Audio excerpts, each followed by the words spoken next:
anak di bawah umur berusia 14 tahun yang bekerja sebagai terapis di Delta Spa Pejaten, Jakarta Selatan ditemukan meninggal dunia pada 2 Oktober 2025 di sebuah lahan kosong di sekitar Mes Delta tempat ia tinggal.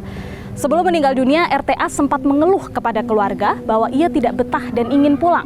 Namun, diharuskan membayar uang senilai 50 juta rupiah sebagai uang tebusan. Lantas, apa penyebab kematian RTA? Bagaimana bisa seorang anak di bawah umur bekerja sebagai terapis di sana? Dan apakah benar harus ada uang tebusan yang dibayarkan jika seseorang ingin pergi dari sana? Saya Kristanti Yosefa, Anda menyaksikan Fakta.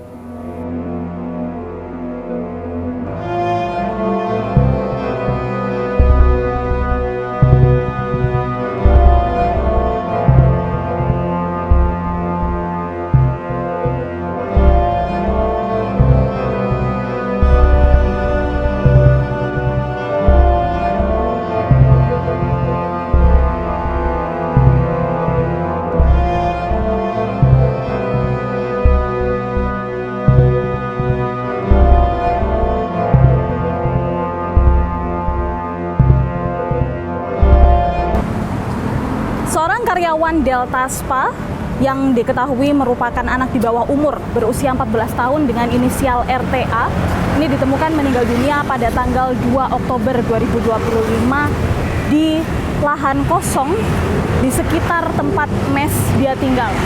Nah, di belakang saya ini pemirsa, ini merupakan Delta Spa, kantor di mana anak tersebut, korban ini bekerja sehari-hari sebagai seorang terapis.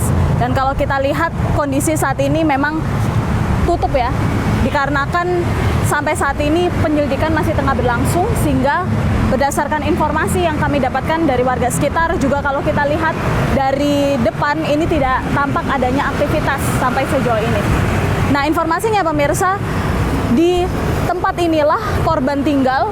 Kurang lebih gedung ini memiliki 5 lantai, yang mana informasinya juga korban ini ditemukan meninggal dunia tepat di belakang dari gedung ini. Jadi ada sebuah lahan kosong yang berada di belakang gedung ini, dan disitulah informasinya korban ini jatuh dan ditemukan meninggal dunia. Nah, tidak jauh dari sini pemirsa, ada sebuah kantor pengiriman paket atau kantor ekspedisi. Di kantor ini ada seorang petugas keamanan yang pada saat itu menjadi saksi pertama yang menemukan pertama kali ketika korban meninggal dunia. Karena letaknya kalau kita lihat berdampingan ya, bersampingan antara Delta Spa dengan kantor ekspedisi ini, dan di balik kedua gedung inilah terdapat lahan kosong yang di situ korban ditemukan meninggal dunia. Lantas seperti apa sebetulnya kejadian yang terjadi pada malam hari itu? Hari ini kita sudah berada di sini, kita akan mencari siapa pada saat itu saksi yang menemukannya. Kita temukan faktanya.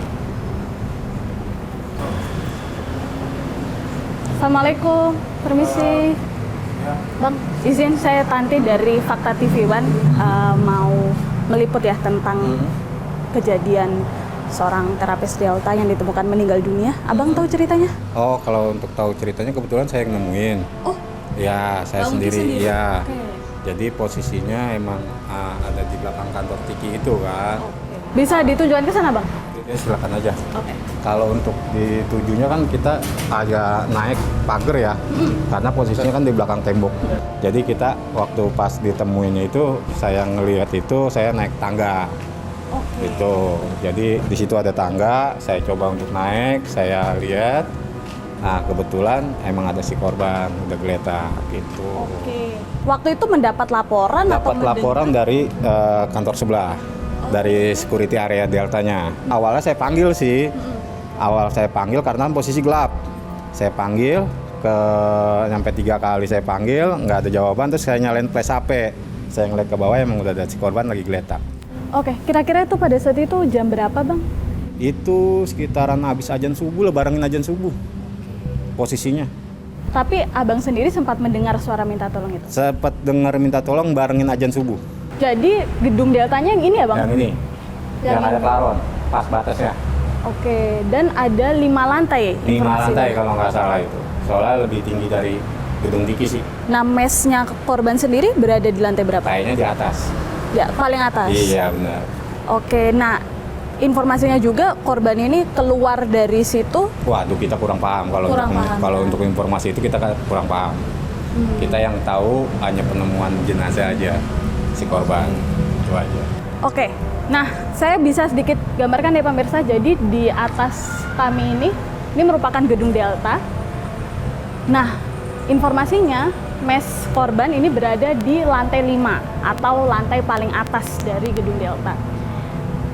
Berdasarkan keterangan dari pihak kepolisian, kita bisa lihat juga kalau di bagian paling atas, di lantai paling atas ada atap dari bahan plastik yang berdasarkan temuan kepolisian ketika melakukan olah TKP ini terdapat lubang dan kemungkinan dugaannya korban ini sempat menjebol atap plastik tersebut untuk berusaha keluar dari gedung Delta itu.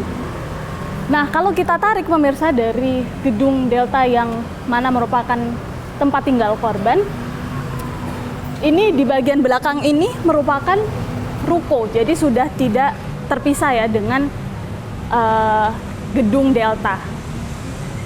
Ya, Bang Oki, boleh dijelaskan. Jadi ini merupakan gedung Delta, kemudian di sini di belakangnya ini sebelah. Ini sudah ruko ya? Ruko. Jadi ini udah pas batas layar itu kalau nggak salah pas tembok ini lah. Gitu. Kalau gedung Delta, sisanya kemarin udah ruko-ruko. Oke, nah titik penemuannya lahan kosongnya di mana Bang? Di belakang posisi gedung ini. Belakang tembok ini lah persis. Di belakang tembok Tembok ini. Persis. Ya, kita akan coba lihat ya pemirsa seperti apa situasi di balik sini yang mana merupakan lahan kosong tempat penemuan korban.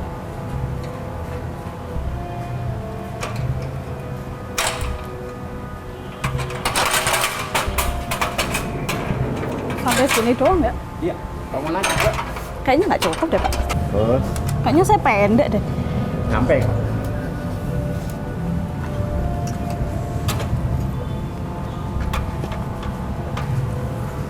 Lagi, satu lagi. Waduh, nggak berani saya. Nggak nyampe ya? Nggak nyampe. Ke atas. Nggak nyampe Bang. Sampai itu. Nggak nyampe Bang. Sampai satu lagi. Satu tangga lagi. Iya. Ketinggian. Nah, Oh sini. satu lagi. Diri. Nah, pegangan. Nggak kelihatan. Satu lagi. Buset. Naik mulu dah. Udah gue pegang, aman. Oh. Saya sudah berada di atas tembok ini ya pemirsa, kurang lebih tingginya sekitar 3 meteran untuk melihat, mengintip seperti apa situasi di belakang, di balik tembok ini. Yang mana memang betul kalau ini merupakan lahan kosong, jadi tidak ada apa-apa. Di area sebelah sana ini merupakan sekolah, setelah lahan kosong itu merupakan sekolah. Nah, situasinya sekarang memang masih dipasang garis polisi ya. Jadi tidak tampak ada sisa-sisa apapun lagi, entah itu barang bukti dan lain sebagainya, karena memang sudah diamankan oleh pihak kepolisian. Tapi disinilah korban ditemukan. Nah, kalau kita lihat lokasi mes Delta pemirsa yang ada di depan sana, yang tadi sudah kita lihat, menuju ke belakang sini tempat ditemukannya korban, ini kita bisa lihat kalau dikelilingi oleh tembok-tembok ya di sepanjang ini. Jadi kemungkinannya, dugaannya korban ini setelah keluar dari lantai 5 dengan cara menjebol atap tadi, ini kemudian diduga merayap lewat tembok di sana dari Delta dan kemudian merayap lagi ke tembok di ruko yang ada di belakangnya dan kemudian jatuh sampai akhirnya ditemukan di sini. Terakhir mau nggak ada tuh pas malamnya dia mau ngabarin mau pulang, terus besoknya tuh ditelepon kakaknya dikabarin udah nggak ada. Oh gitu. Emang kenapa teh katanya mau pulang?